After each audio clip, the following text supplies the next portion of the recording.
ছেলেটা এক ওয়াক্ত নামাজ পড়ে না, অথচ বয়স 16। মেয়েটার বয়স 15-14, একদিনও পর্দা করে না। আপনার ঘর থেকে রঙে রসে সাইজা টাইট কাপড় পইরা অসভ্য নির্লজ্জা বেহায়া মেয়ে প্রতিদিন বের হয়। আপনি বোঝেন না কারে দেখাইতে বের হয়? আপনার চোখে কোনো শরম নাই? আপনি মেয়েটার বাপ না? আপনি মহিলার স্বামী না? আপনি এত বেশরম কেমনে হইলেন? আপনি বাইচা রইলেন কেমনে? রাসূলুল্লাহ সাল্লাল্লাহু আলাইহি ওয়াসাল্লাম বলেন, কসম আল্লাহর, এটা হাদিস, যেই পুরুষ তার স্ত্রী সন্তানের জন্য অশ্লীলতা, বেহায়াপনা, নাফরমানি, বেপরদিগি পছন্দ করে, মেনে নেয়, স্বীকৃতি দেয়, আল্লাযী ইউকিররু আহলাহু আল খুবুস, নবীজি বলেন সেই পুরুষ দাইয়ুস। আর আল্লাহর নবী বলছেন দাইয়ুসের জন্য জান্নাত হারাম। দাইয়ুসের জন্য জান্নাত হারাম। এই জন্য ছেলেদেরকে বলি, ভাইয়া নষ্ট হয়েও না। আমার নওজোয়ান ভাইয়া নিজেরে বরবাদ করে, এত বেডির দরকার নেই, ফাঁকতা না, কোনো দরকার নেই। শুধু শুধু এতটি বেডি লইয়া কোনো কাম হইতো না। সারা দিন সারা রাত মোবাইলে বেডির ছবি দেখো না, এত বেডি বেড হইতে লাগে না। এত নারী দরকার নেই। জীবন মানে শুধু নারী না, পৃথিবীতে আসার উদ্দেশ্য শুধুই নারী না। এক মহিলার ছবি, মহিলার সাথে প্রেম, এক নারীর দিকে নিয়ে সারা দিন রাত নারে দোস্ত। মানুষ এত মাতাল হওয়ার কথা না, এত পাগল, এত তার সিরা মানুষ হয়। নারী তো প্রয়োজন মানুষের মধ্যে ক্ষুধার চাহিদা, এটা কে দিছে?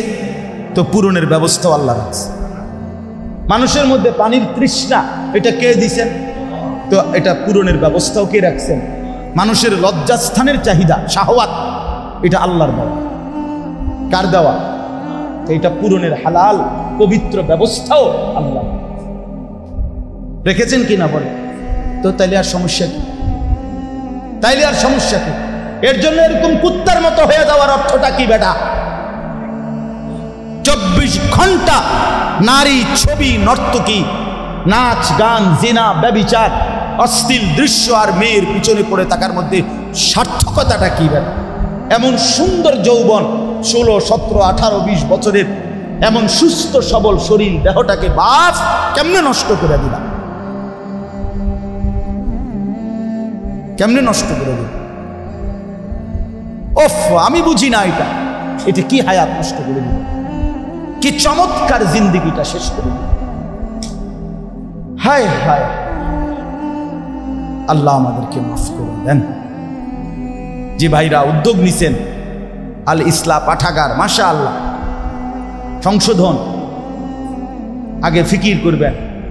শুধু কেবল ফেসবুক, শুধু মোবাইলে ছবি আসলো, ইউটিউবে ছবি আসলো, ফেসবুকে এই করেছেন সেই করেছেন, শুধু এতটুকুতেই খুশি হইবেন না। বরং নিজের সুন্দর, নিজের আখলাক, নিজের পরিবর্তন, নিজের সেজদা, নিজের নামাজ, নিজের বন্দেগী, এটার দিকে নজর। আমরা এই করেছি, ওই করেছি, মানুষের কল্যাণে এই করেছি। মানুষ কিন্তু আমনেও কথা কয় না, আমনে নিজেও তো কি নিজের কল্যাণের ফিকির করবে, নিজের ফিকির করবে। আল্লাহ আপনাদেরকে উত্তমভাবে তৌফিক দান করে। তাহলে আমার বক্তব্যটা ছিল এটাই, ইসলাম সংশোধন করতে হবে নিজের, 1 নম্বরে। আর প্রথম সংশোধন ঈমান, আকীদা। প্রথম সংশোধন কিসের? 2 নম্বর ইবাদত, মানে আমল।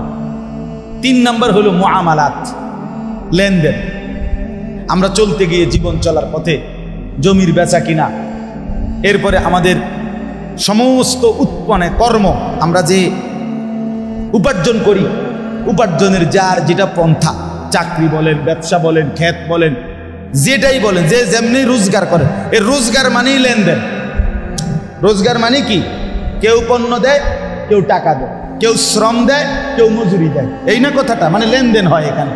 আমি শ্রম দিচ্ছি, আপনি আমারে পারিশ্রমিক দিচ্ছেন। আমি মাল দিচ্ছি, আপনি আমারে কি দিচ্ছেন? টাকা দিচ্ছেন। আমি জমি দিতেছি, আপনি আমারে মূল্য দিতেছেন, মানে লেনদেন। এইটাই মুআমালা। এইটাকেও সংশোধন করা যায়।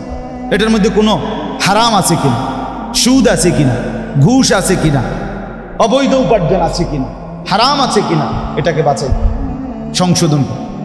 আপনি যেমন কোম্পানি বলছে আপনারা এভাবে আমরা কিস্তি দেব, আপনার থেকে এভাবে টাকা নেব, আপনি এটা তো কোম্পানি না বলছে।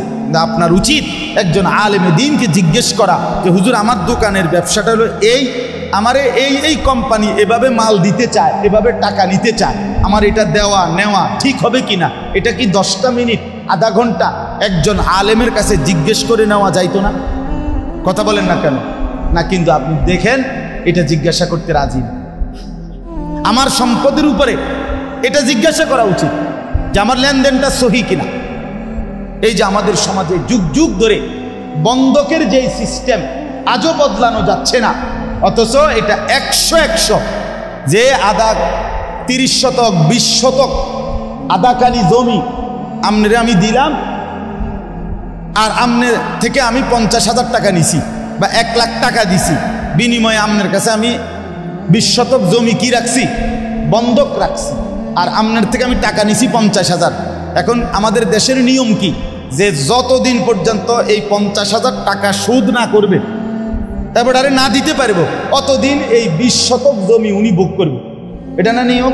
এটা 100 হারাম, 100 হারাম, হারাম হারাম হারাম, এটা হারাম ব্যাপার। হারাম খাইলা তুমি, হারাম। যদি বলেন ওমা আপনি নতুন করে এই কথা কইলে ওই বলি হুজুর, না আমি নতুন করে কইলে ওই তো না জানতো, আপনি আপনার ফুরান কথা থাই না, শুধু আমাদের মানা করছি না, আমি তো জামুগা। এখন বয়ান শেষ হইলে তো আমার গাড়ি রেডি, আমি দৌড় কুমিল্লা, আমি কিত্তাম আপনার কান্দে লই বইতে। আপনারে বললাম হ্যাঁ, এবার যদি আপনি বলেন না হুজুর এটা হারাম না, আপনার কাছে হুজুর আছে, অন্য কেউ বলছে এটা জায়েজ, তাহলে কে বলছে আমারে জানাইলে এরপরে আমার বিচার যেদিন হবে সেদিন আমি বটনি লাগাবো আপনার সামনে কানে ধরে, এবং ভিডিও হইব, রেকর্ডিং হইব, সারা দেশ দেখবে।